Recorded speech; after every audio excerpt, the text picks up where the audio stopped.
All right, hello wine drinking people. Time for more of what I've had to drink yesterday. Our good friends from Bulletproof were in. What a cool name for a wine company, huh? Bulletproof.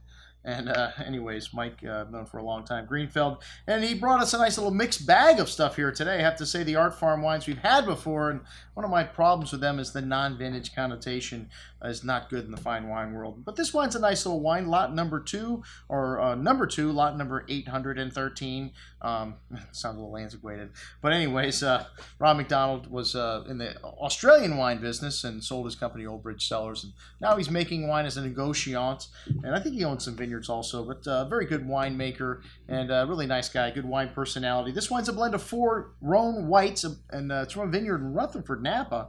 Rhone whites from Rutherford, Napa? Kind of odd. Anyways, fresh white peach and pear fruit, pretty white floral notes, a hint of anise and white pepper spice there. Nice complexity on the nose, some whetstone-like minerality as well. Juicy tree fruit on the tongue, that white peach and pear with hints of white flowers, that peppery spice, and the tongue-tingly acidity here. A really nice balance, a very good little bottle of Rhone-style whites for $18. Good value, anyways. The Rijchaert Cotes Du Jura.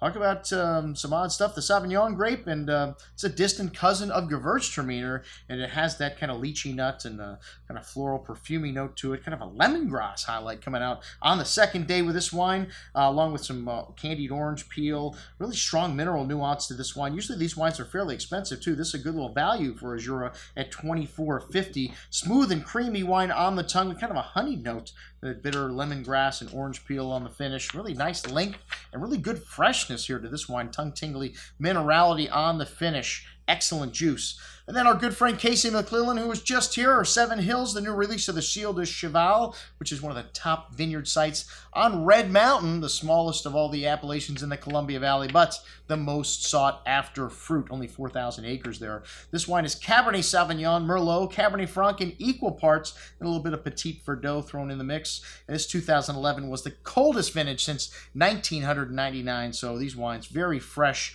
a lot of dark earth here, lovely distinct mineral notes that you get from Red Mountain, one of the really most intense minerality of all the areas I found in the Columbia Valley here. Really fresh wine, like I said, some dark black raspberry fruit, currants, zesty spice, and a long finish. A lot of that earth and minerality showing there. Some espresso notes. Excellent juice at $40.50. And then the Fongoli. Hey, like I said, it was a mix of bag.